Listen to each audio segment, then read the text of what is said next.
आदरणीय मधुआबा राळेभात, जिल्हाध्यक्ष आणि सौ प्रांजलताई अमित चिंतामणी यांच्या बरोबर उद्याच्या मतदानासाठी होणारे 22 नगरसेवक आणि पुढच्या 20 तारखेला 2 नगरसेवक या सर्वांच्या प्रचारार्थ आदरणीय मुख्यमंत्री महोदय या ठिकाणी आलेले आहेत। यावर्षी माझं मत असं आहे की साहेब ज्या ठिकाणी फिरतायत संपूर्ण महाराष्ट्रामध्ये, आणि आपण काही दिवसापूर्वी पाहिले की बिहारमध्ये 243 पैकी आदरणीय मोदी साहेब आणि नितीश कुमार साहेब यांच्या नेतृत्वाखाली 202 जागा लोकांनी एकतर्फा मतदान जे आहे ते भारतीय जनता पार्टी आणि नितीश कुमार साहेबांच्या बाजूने त्या ठिकाणी केलं। आणि राज्याचे मुख्यमंत्री मला वाटतं ज्या ठिकाणी गेले तिथल्या 1-2 जागा सोडता बहुतेक सर्वच्या सर्व जागेवरती अगदी पासवान साहेबांच्या मुलाच्या सीट्स असतील, तेही केंद्रीय मंत्री आहेत, केंद्रीय मंत्री महोदयांच्या पक्षाच्या सुद्धा सीट्स तिथे आल्या आणि मांझी साहेबांच्या सुद्धा सीट्स त्या ठिकाणी आल्या। तेव्हा माननीय साहेब, आपण संपूर्ण राज्यामध्ये फिरताय, पहिल्यांदा भारतीय जनता पार्टीच्या कमळ चिन्हावरती बहुतेक ठिकाणी आपले उमेदवार हे विजयी होणारच आहेत, परंतु कदापि म्हणजे यापूर्वी कधी नाही वाढली एवढी कमळ चिन्हाच्या नगरसेवकाची संख्या सुद्धा महाराष्ट्रामध्ये 100% वाढणार आहे। आणि तसं जामखेड शहराला कमळ चिन्ह काही नवीन नाही। माननीय रामभाऊ शिंदे साहेबांनी फार वर्षापासून अगोदर कमळ चिन्ह नव्हतं, म्हणजे सदाशिवराव लोखंडे साहेबांपासून, नंतर रामभाऊ शिंदे साहेबांच्या म्हणजे जवळजवळ 25 वेळा या मतदारसंघाने कमळ या चिन्हाला या ठिकाणाहून निवडून दिलेलं आहे। आता कालच्या निवडणुकीमध्ये अगदी 1200-1250 मताच्या फरकानं या ठिकाणी आपलं सीट जे आहे ते पाठीमागं राहिलेलं आहे, अन्यथा जवळपास ते गाठीत आणलेलं होतं। तसं आता या नगरपालिकेमध्ये अमित भाऊ चिंतामणी हा चांगला मुलगा आहे, सगळ्यांना बरोबर घेऊन चालणारा आहे, आणि आबांनी सुद्धा या ठिकाणी पूर्णपणे समर्थन दिलेलं आहे। पक्षाचे सगळेचे सगळे लोक एकत्रितरित्या या ठिकाणी काम करतायत। मग या शहरासाठी असलेली घोडेगावची पाणी पुरवठा योजना असेल, या शहरामध्ये अंडरग्राउंड ड्रेनेजची आवश्यकता आहे, पाण्याचा निचरा होण्याची आवश्यकता आहे। आणि या शहरामध्ये, कारण पूर्वी ग्रामपंचायत होती, म्हणजे राळेभात या ठिकाणी सरपंच असताना आबांचे बंधू महादेव आप्पा त्यांच्या कालावधीपासून पूर्वी हे छोटं शहर होतं, हळूहळू मोठं होत गेलं, आणि ग्रामपंचायतीच्या कालावधीत कामं झाल्यामुळं थोडं अरुंद रस्त्याचा सुद्धा प्रश्न साहेब या शहरामध्ये आहे। आणि या अरुंद रस्त्याच्या बाबतीत सुद्धा नगरपालिका जाऊ द्या, आता मागचं सोडून द्या ना साहेब, त्यावेळेस मी कोणत्या पक्षात होतो। तर असो, या ठिकाणी अरुंद रस्त्याला सेंट्रलला ड्रेनेज करून ते पाण्याचा निचरा जर दोन्ही बाजूनी या ठिकाणी जर केला तर जामखेड शहरासाठी हे करण्याची आवश्यकता आहे।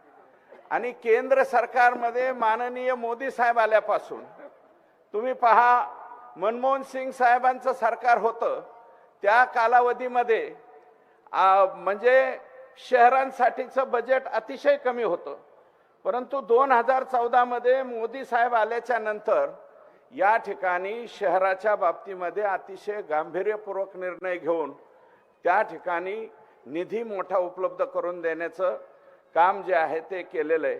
देवेंद्रजी फडणवीस साहेब 2014 साली ज्यावेळेस पहिल्यांदा मुख्यमंत्री झाले होते आणि मुख्यमंत्री झाल्याच्या नंतर नगर विकास खात्याचं बजेट हे फक्त 6,000 कोटी रुपये होतं त्या कालावधीत, आणि आता किती झालंय? 50,000 कोटी रुपये प्रतिवर्षी नगर विकास खात्याला मिळत आहे. आणि केंद्र सरकारचे येणारे पैसे वेगळे, म्हणजे हा पैसा कुठं गेलाय, शहर बदलताना त्या ठिकाणी दिसत आहेत. ही सगळी किमया राज्याचे मुख्यमंत्री आणि साहेबांकडे 5 वर्ष नगर विकास खातं त्यावेळेस होतं, पूर्ण 5 वर्ष. गृह खातं नगर विकास खातंही साहेबांकडेच त्या होतं. त्यावेळेस खूप मोठी कामं या संपूर्ण महाराष्ट्रामध्ये त्यांनी केली. आणि आता सुद्धा ह्या वेगवेगळ्या योजना करायच्या असतील, जामखेड शहराला सुंदर करायचं असेल तर ते कोण करू शकतं? तर ते आदरणीय राम शिंदे साहेबच करू शकतात. हे सुद्धा आपल्याला, कारण ते आदेश देणारी जागा आहे. रामशास्त्री प्रभूंच्या नंतर राम शिंदे नावाचे मला वाटतं सभापती सुद्धा आणि पहिले भारतीय जनता पार्टीचे विधान परिषदेचे सभापती सुद्धा राम शिंदे साहेब झाले. आणि त्या चेअरवरती बसल्याच्या नंतर, त्या खुर्चीवरती बसल्याच्या नंतर जो आदेश सुटतो तो आदेश राज्याच्या मुख्यमंत्र्यांना सुद्धा पाळावा लागतो. एवढी पॉवरफुल ती खुर्ची आहे. आणि मला वाईट वाटलं, टीका कोणावरती करावी? व्यक्तिगत राम शिंदे यांच्यावरती 100% कोणी बी टीका करावी, परंतु राम शिंदे साहेबांनी जे पद घेतलेले, कृपया ते पद सर्वोच्च पद आहे या महाराष्ट्राचं, त्या पदावरती कृपा टीका व्हायला नको होती. परंतु या जामखेड शहरामध्ये त्या पदावरती टीका झाली, हे खूप वाईट वाटलं. आणि टीका करणारे कोण आहेत ते मला माहिती नाही, परंतु त्यावेळेस स्टेजवर जे बसणारे होते त्यांना का थांबवलं नाही? मग फुले शाहू आंबेडकरांची नावं तुम्ही घेता, संसदीय मंडळाचं नाव तुम्ही घेता, 2-2 टर्म तुम्ही सुद्धा तिथे गेलेला आहात.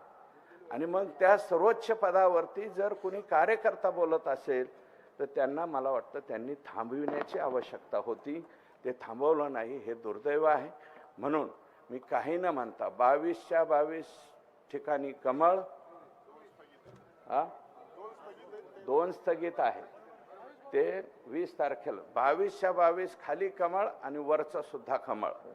आणि कमळ या चिन्हाला आपण सर्वांनी मत देऊन राम शिंदे साहेबांच्या रूपानं, या राज्याच्या मुख्यमंत्री साहेबांच्या रूपानं या जामखेड शहराचा जो चेहरा मोहरा आहे तो बदलण्यासाठी आपण सर्वांनी मतदान करावं.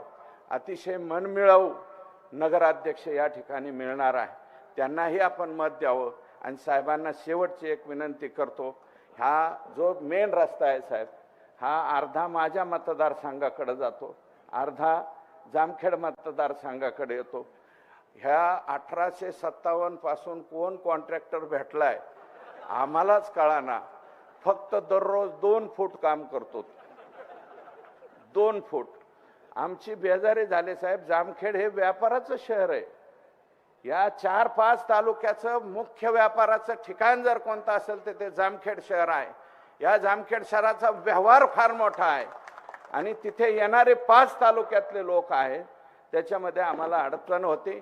निवडणुका संपल्याच्या नंतर आपल्याला वेळ मिळेल त्यावेळेस रामभाऊ, मी आणि या रस्त्याच्या संदर्भात बैठक लावा आणि हा रस्ता लवकरात लवकर पूर्ण करा, एवढीच विनंती करतो आणि या ठिकाणी थांबतो. धन्यवाद अण्णा. एक पक्ष प्रवेश आपण यानंतर घेत आहोत. राष्ट्रवादी शरदचंद्र पवार पक्षामधून एक युवक नेते आदरणीय चंद्रकांतजी राळेभात, विद्यमान संचालक जिल्हा मजदूर फेडरेशन तथा कृषी उत्पन्न बाजार समिती जामखेडचे माजी सभापती, जामखेड ग्रामपंचायतचे माजी सदस्य यांचा पक्ष प्रवेश आदरणीय जिल्हाध्यक्ष दिलीपजी भालसिंग आणि तर टाळ्यांच्या गजरामध्ये त्यांचं स्वागत करूयात. आदरणीय मुख्यमंत्री महोदयांच्या उपस्थितीमध्ये, सभापती राम शिंदे साहेबांच्या उपस्थितीमध्ये जिल्हा मजूर फेडरेशनचे विद्यमान संचालक तथा जामखेड कृषी बाजार समितीचे माजी सभापती आदरणीय चंद्रकांतजी राळेभात यांचा हा शेकडो कार्यकर्त्यांसमेत